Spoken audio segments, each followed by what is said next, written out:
नमस्कार साथियों, स्वागत है आप सभी का अपने YouTube channel India's education service पर। मैं सावन कुमार आप सभी को इतिहास में जो चैप्टर 2 पढ़ा रहे थे भारत में राष्ट्रवाद, उसका जो पार्ट बचा हुआ था उसे समाप्त करने के लिए अब मैं पुनः वापस आ चुका हूं। और इसमें जो किसान आंदोलन चल रहा था उसी के 2-3 आंदोलन बचे हुए जिसको पढ़ना है। जैसे हुआ था एक आंदोलन, किसान आंदोलन, किसानों के द्वारा किया गया आंदोलन मोपाल विद्रोह।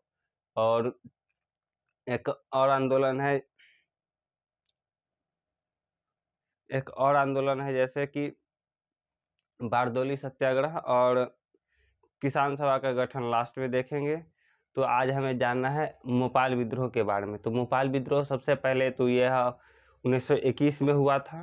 1921 में हुआ था। यह केरल राज्य में हुआ था। केरल राज्य के जो मोपाल स्थानीय जो जनजाति के लोग थे उन्होंने यह विद्रोह किया था। यह विद्रोह उन सभी किसान विद्रोह के जैसे ही था, जैसे कि अभी तक देख चुके हैं हम लोग कि किसान आखिर विरोध, जो अंग्रेज है, जो जमींदार है, उसका विरोध क्यों कर रहे हैं। तो सबसे पहले कारण आता है उसके वहाँ बढ़ी हुई महंगाई, और दूसरा उस पर जो उनको कर पे करना पड़ रहा है, लगान, वो खेती के लिए जो टैक्स पेमेंट करते हैं उसके लिए। और भी जो मजदूर वर्ग के लोग हैं उन्हें मजदूरी में नहीं मिल रही है, अच्छी वेतन नहीं मिलने के कारण उन सभी ने ये विद्रोह किया है। तो हम जानेंगे कि मोपाल विद्रोह कैसे हुआ, क्या हुआ, कौन इसके जो नेतृत्व करता थे वो कौन थे, और ये जो मोपाल लोग हैं वो कौन थे, कहाँ के थे और किसका विरोध कर रहे थे। तो ये आधुनिक केरल, यानी जो अपना केरल स्टेट है, वो केरल राज्य के जो मालाबार तट है, मालाबार तट के जो किसान हैं उन्होंने उनके द्वारा एक विद्रोह किया गया जिसे मोपाल विद्रोह कहा जाता है। तो यह मोपाल विद्रोह है कि केरल राज्य में हुआ है, और केरल राज्य के मालाबार तट पर जो स्थानीय लोग रह रहे हैं, मोपाल स्थानीय लोग रह रहे हैं, उनके द्वारा किया गया है।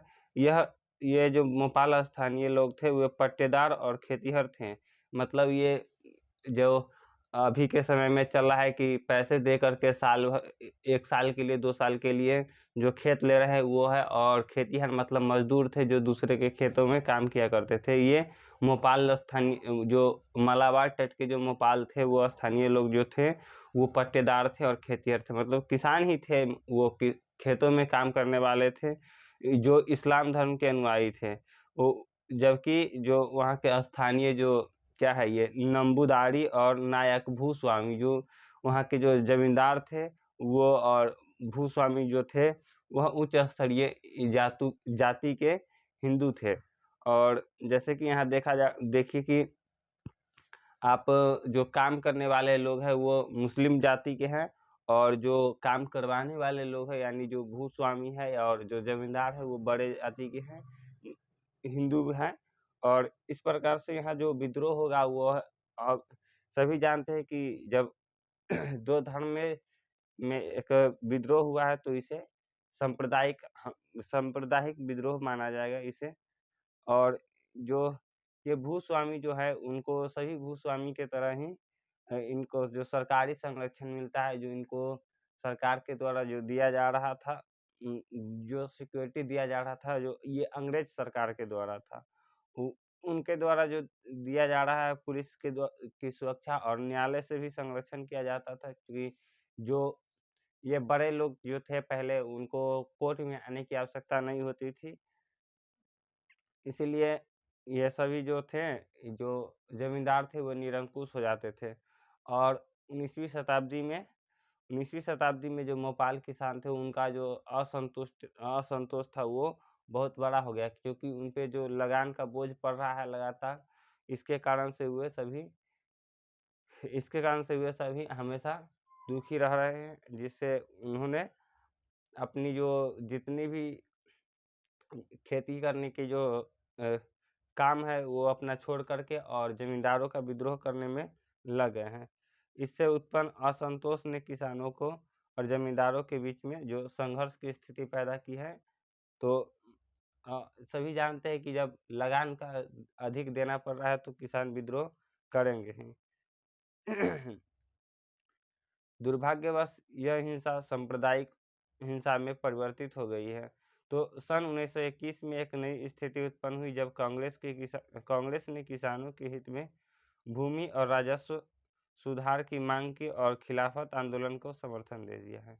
तो जो ये भोपाल विद्रोह है, भोपाल विद्रोह 1921 में तो चल ही रहा था और उसी समय कांग्रेस के द्वारा किसानों को और खिलाफत आंदोलन जो चल रहा था खलीफा के पद के लिए, तुर्की का जो खलीफा था उसका विद्रोह किया गया, जिसके समर्थन में कांग्रेस पार्टी जो है वो किसानों का समर्थन करती है और जो मुस्लिम समुदाय के लोग हैं उनको समर्थन करती है और उनके ही समर्थन में भूमि का जो लगान कम करना था उसका और भूमि सुधार की मांग अंग्रेजों के सामने में रखते हैं। ये जो गोलमेज सम्मेलन चल रहा है उन सभी जगहों पर और उनका जो वो पूरा जो कांग्रेस के कार्यकर्ता है वो अपना समर्थन वो किसान आंदोलन और खिलाफत आंदोलन करने वाले को दे देते हैं, अपना समर्थन करते हैं। इस नई स्थिति से उत्साहित होकर के भोपाल विद्रोहियों ने एक धार्मिक नेता अली मुसलियार को अपना राजा घोषित कर दिया और सरकारी संस्थानों पर हमले प्रारंभ कर दिए। परिस्थिति की गंभीरता को देखते हुए अक्टूबर 1921 में विद्रोहियों के खिलाफ सैनिक कार्रवाई कर दी गई है।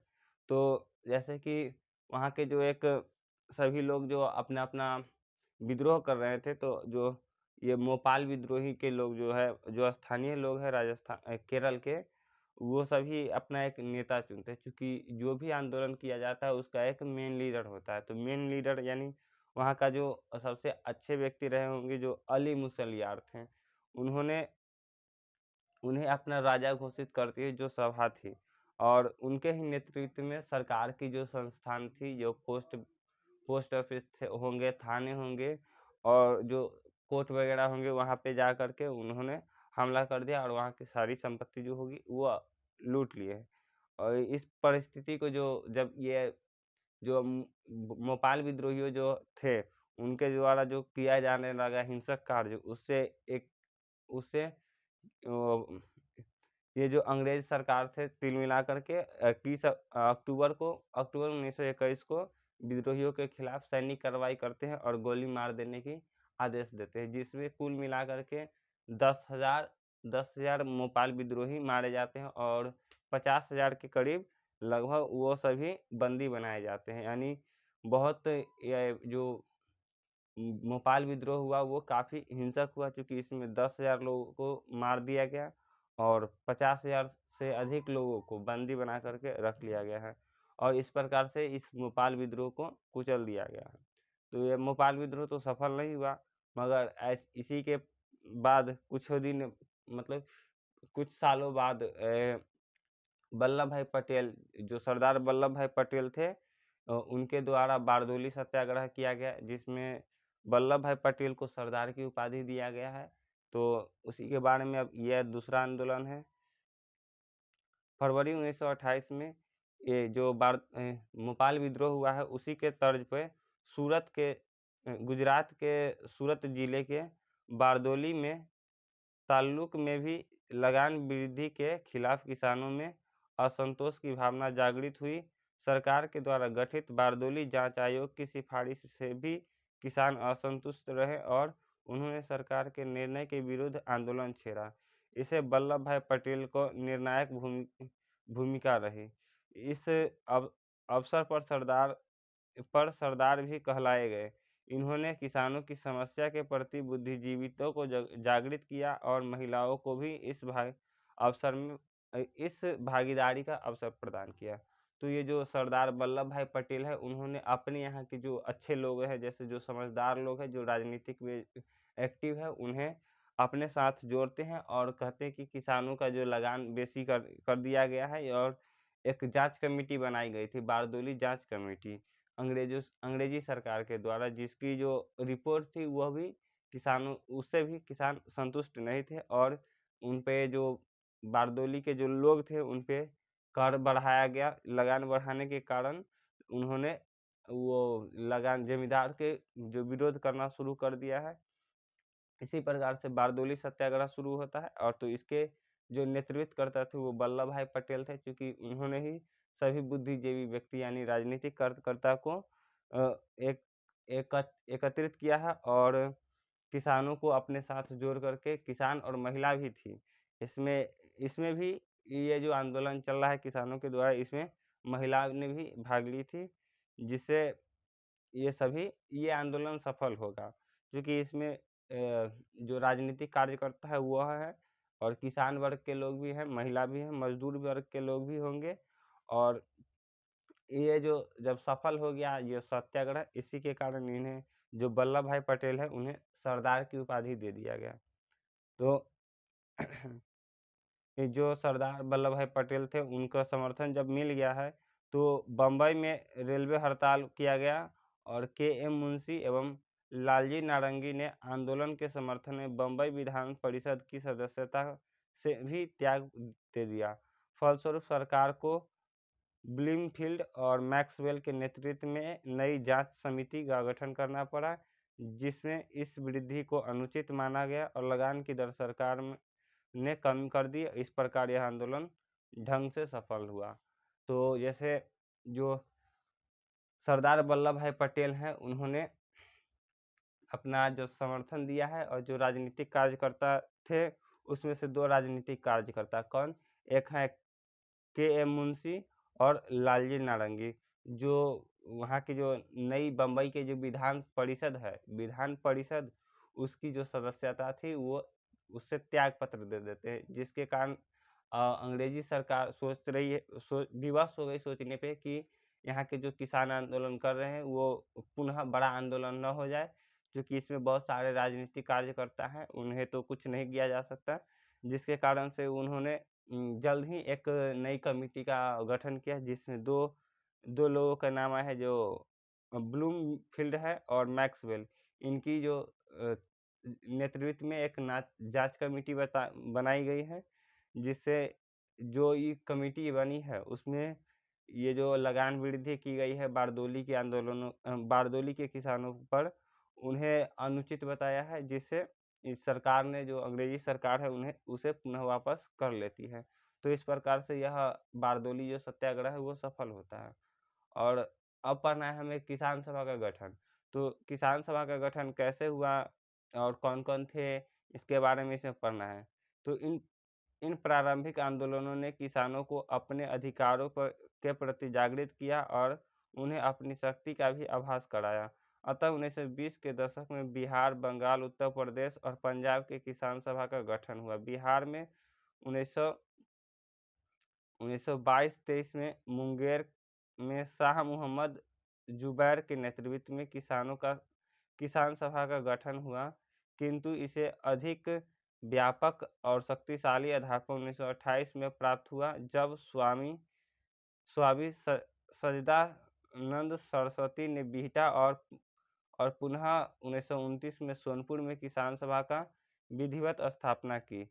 इसी वर्ष सरदार पटेल ने बिहार की यात्रा की, और जिसमें से इस आंदोलनों को बल मिला है।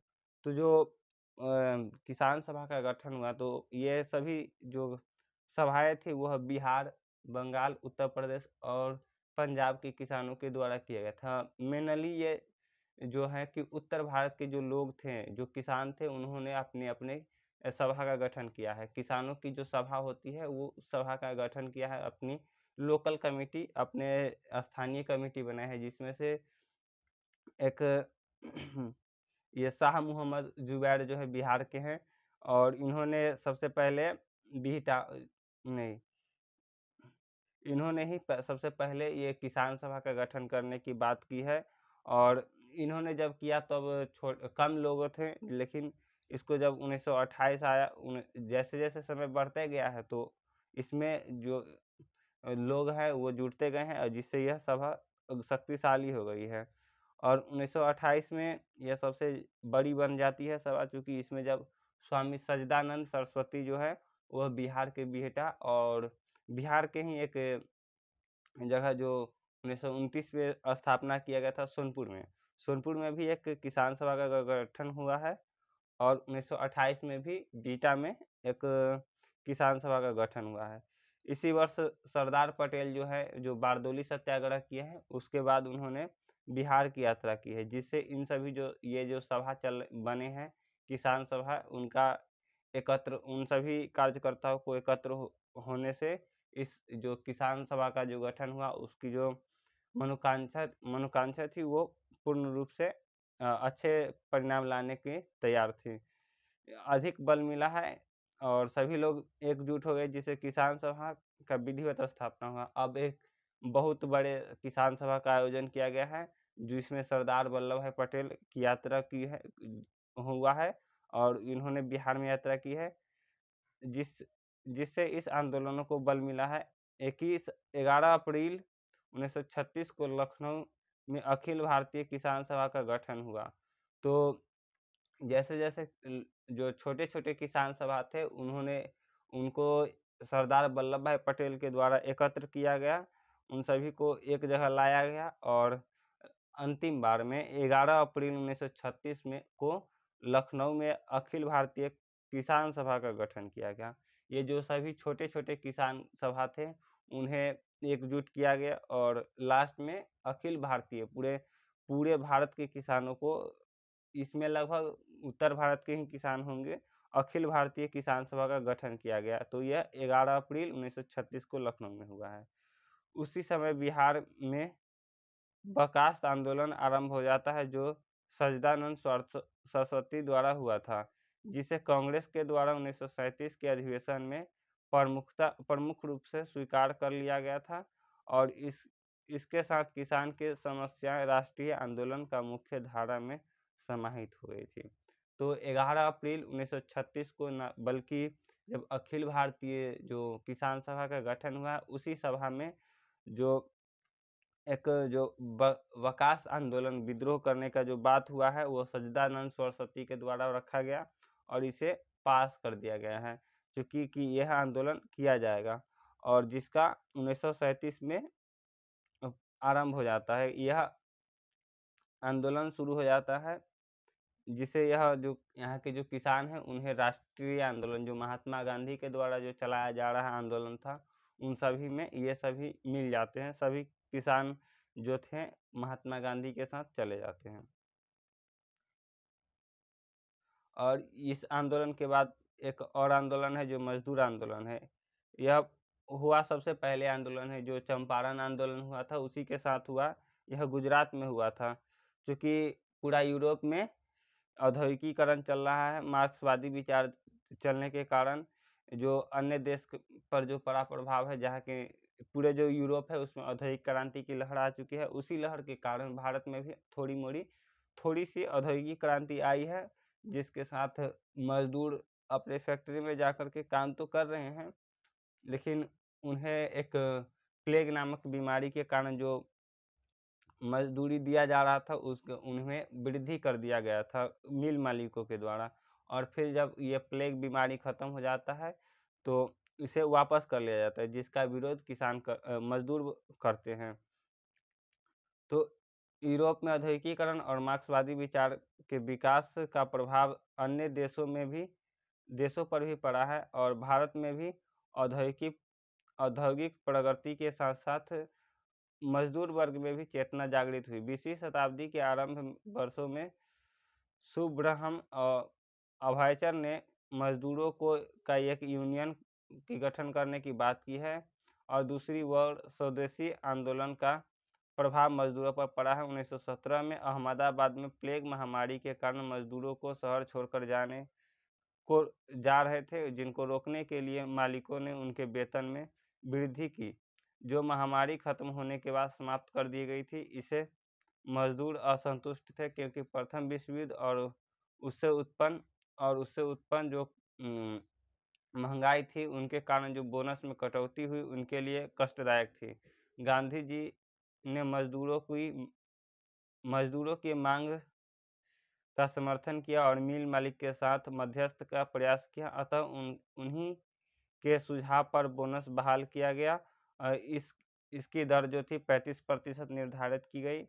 1917 में रूस की क्रांति का कम्युनिस्ट नेशनल एवं श्रम संगठन की स्थापना हुई। ऐसी विदेशी घटना के कारण जिनका प्रत्यक्ष प्रभाव रूस की क्रांति का कम्युनिस्ट इंटरनेशनल एवं श्रम संगठन की स्थापना हुई। ऐसी विदेशी घटना थी जिसका प्रत्यक्ष प्रभाव भारतीय राष्ट्रीय आंदोलन एवं मजदूर वर्ग दोनों पर ही पड़ता है। 31 अक्टूबर 1921 को कांग्रेस पार्टी ने all India trade union AITUC की स्थापना की है, जो CR दास ने सुझाव दिया था कि कांग्रेस के द्वारा किसान एवं श्रमिकों को राष्ट्रीय आंदोलन में सक्रिय रूप से शामिल किया जाए और इनकी मांग का समर्थन किया जाए। तो मजदूर आंदोलन, ये मजदूर आंदोलन जो है यूरोप में चल रही औद्योगिक क्रांति के कारण जो यहाँ पे औद्योगिक क्रांति हुआ है, और ये भारत में भी औद्योगिक क्रांति के थोड़े लहर आए हैं, जिससे मजदूर भी एक्टिव हो चुके हैं कि अब फैक्ट्रियों में काम करने हैं, अच्छे बोनस मिलेंगे।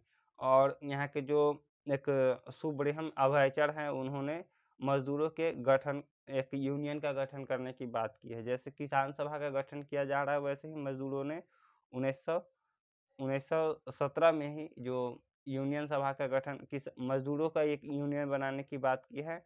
और स्वदेशी आंदोलन का जो प्रभाव है इन पर पड़ा है, जिसके कारण से इन्होंने कहा कि एक यूनियन बनाया जाए मजदूरों का। और अहमदाबाद में यह जो आंदोलन हुआ है मजदूरों का, वो कहाँ हुआ? तो अहमदाबाद के मिल मजदूर हैं, और यहाँ पे जो प्लेग एक महामारी फैल गई है, जिसके कारण से यहाँ के जो लोग थे, जो मजदूर थे, वो पलायन कर रहे हैं।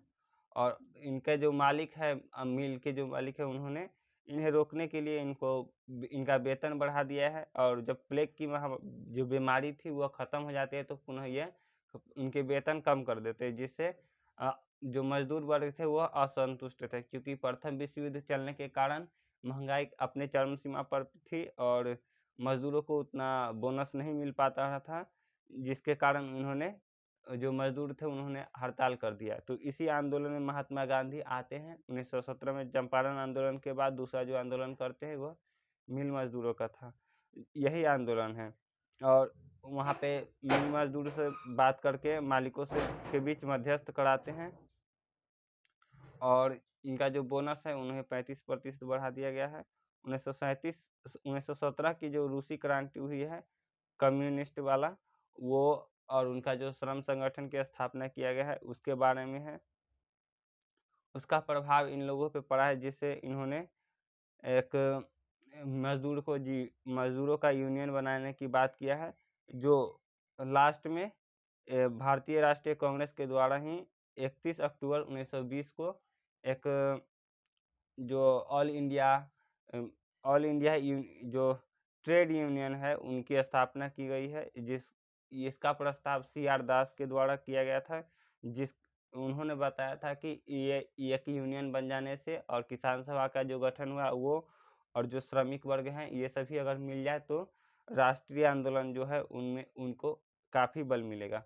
तो इस प्रकार से यह किसान आंदोलन जो है वह समाप्त होता है। और अब आगे पढ़ना है राजनीतिक पार्टी की स्थापना, जिसका एक वीडियो आएगा।